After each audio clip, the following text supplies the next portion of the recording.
దాదాపు 2 వారాలుగా కొనసాగిన ఢిల్లీ ముఖ్యమంత్రి ఎవరు అనే సస్పెన్షన్కు ఎండకాటు పడింది. విద్యార్థుల సంఘ కార్యదర్శి నుండి ఢిల్లీ సీఎంగా ఎదిగిన రేఖా గుప్తా ఇప్పుడు ఢిల్లీ ప్రభుత్వ పెద్దగా పనిచేయబోతున్నారు. ఇప్పటి వరకు అసెంబ్లీలో అడుగు పెట్టని మొట్టమొదటిసారి ఎమ్మెల్యేగా గెలిచిన రేఖా గుప్తాకు ఢిల్లీ సీఎం పీఠం దక్కింది. ఇంతకు ముందు బీజేపీ తరఫున సుష్మా స్వరాజ్, కాంగ్రెస్ తరఫున షీలా దీక్షిత్, ఆప్ తరఫున అతిశీలులు ఢిల్లీ ముఖ్యమంత్రులుగా పనిచేయగా ఇప్పుడు బీజేపీ తరఫున రేఖా గుప్తాకు ఆ అవకాశం వచ్చింది. ఇటీవల ఢిల్లీ ఎన్నికల్లో షాలిమార్ బాగ్ నియోజకవర్గం నుంచి గెలిచిన 50 ఏళ్ల రేఖా గుప్తా ఆమ్ ఆద్మీ పార్టీ అభ్యర్థి బందనా కుమారిని 29,000కు పైగా ఓట్లతో ఓడించారు. అయితే అంతకుముందు 2015, 2020 ఎన్నికల్లో బందనా కుమారి చేతిలో వరుసగా 2 సార్లు రేఖా గుప్తా పరాజయం పాలయ్యారు.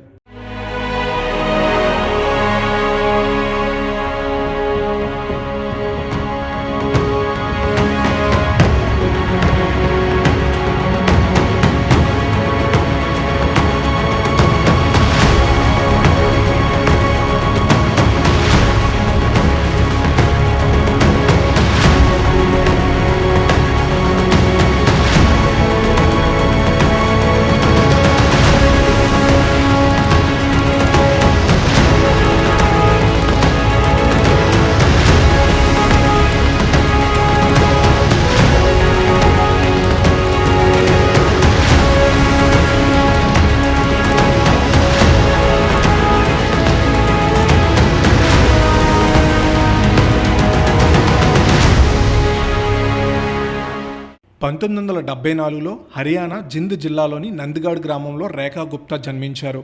ఆమె తండ్రి స్టేట్ బ్యాంక్ ఆఫ్ ఇండియాలో ఉద్యోగం చేసేవారు. రేఖా గుప్తాకు 2 ఏళ్ల వయసు ఉన్నప్పుడే ఆమె కుటుంబం ఢిల్లీకి మకాం మార్చారు. దీంతో రేఖా గుప్తా ప్రాథమిక విద్య నుంచి ఉన్నత విద్య వరకు అంతా ఢిల్లీలోనే సాగింది.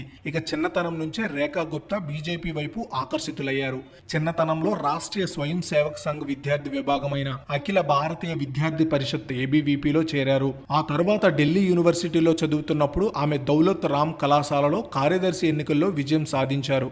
1995-96లో ఆమె ఢిల్లీ యూనివర్సిటీ విద్యార్థి సంఘం ఎన్నికల్లో పోటీ చేసి అధ్యక్షురాలిగా ఎన్నికయ్యారు. అనంతరం మరోసారి కూడా ఢిల్లీ యూనివర్సిటీ స్టూడెంట్ అధ్యక్షురాలిగా గెలిచారు. ఆ తరువాత రేఖా గుప్తా LLP పూర్తి చేశారు. చదువు పూర్తయిన తరువాత 2003-2004 మధ్యలో బీజేపీ యువమోర్చా ఢిల్లీ యూనిట్ లో రేఖా గుప్తా చేరారు. అక్కడ కార్యదర్శి పదవిని చేపట్టారు. దీని తర్వాత 2004 నుంచి 2006 వరకు భారతీయ జనతా పార్టీ యువమోర్చా జాతీయ కార్యదర్శిగా పనిచేశారు. 2007లో ఉత్తర పితంపురం స్థానం నుంచి కౌన్సిలర్ గా ఎన్నికయ్యారు. ఆ తరువాత 2007 నుండి 2009 వరకు 2 ఏళ్ల పాటు ఢిల్లీ మున్సిపల్ కార్పొరేషన్ లో మహిళా సంక్షేమం, శిశు అభివృద్ధి కమిటీకి చైర్పర్సన్ గా ఉన్నారు. అనంతరం 2009లో ఢిల్లీ బీజేపీ మహిళా మోర్చా ప్రధాన కార్యదర్శిగా పనిచేశారు. 2010లో బీజేపీ జాతీయ కార్యవర్గ సభ్యురాలుగా హైకమాండ్ బాధ్యతలు అప్పగించింది.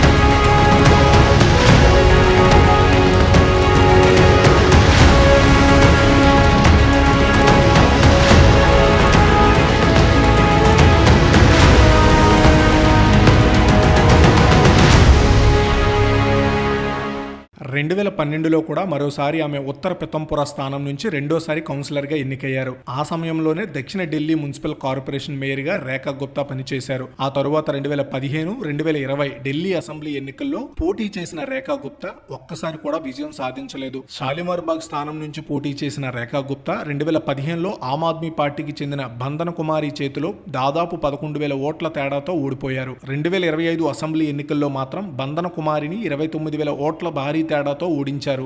ఢిల్లీ గద్దె మీద అధికారం చేజిక్కించుకోవడానికి బీజేపీ ఎన్నికల్లో ఇచ్చిన హామీలను నెరవేర్చాల్సి ఉంది. కాబట్టి ఢిల్లీ ముఖ్యమంత్రి రేఖా గుప్తా ముందు పలు సవాళ్లు ఉన్నాయని చెప్పాలి. ప్రధానంగా యమునా నదిలో కాలుష్యం అధిక స్థాయిలో ఉండటం ఎన్నికల ప్రచారంలో చర్చనీయాంశంగా నిలిచింది. యమునా నది పరిశుభ్రత విషయంలో కాంగ్రెస్, ఆప్ అధికారంలో ఉన్నప్పుడు ఏమీ చేయలేదని, తాము చేస్తామని బీజేపీ హామీనిచ్చింది. ఆప్ ప్రభుత్వం అందించిన ఉచిత విద్యుత్, నీరు, మహిళలకు ఉచిత బస్సు ప్రయాణంతో సహా ఇతర సబ్సిడీలు కొనసాగుతాయని బీజేపీ గతంలో హామీనిచ్చింది. కొత్త ప్రభుత్వం regional regional rapid transit system, Delhi metro వంటి కేంద్ర ప్రభుత్వ ప్రాజెక్టులలో నెలకొన్న సమస్యలను చక్కదిద్దాల్సి ఉంటుంది. గత ఆప్ ప్రభుత్వ హయాంలో కేంద్ర ప్రభుత్వం, లెఫ్టినెంట్ గవర్నర్ మధ్య నెలకొన్న వివాదాల కారణంగా నగరంలో పలు మౌలిక సదుపాయాల అభివృద్ధి ప్రాజెక్టులు నిలిచిపోయాయి.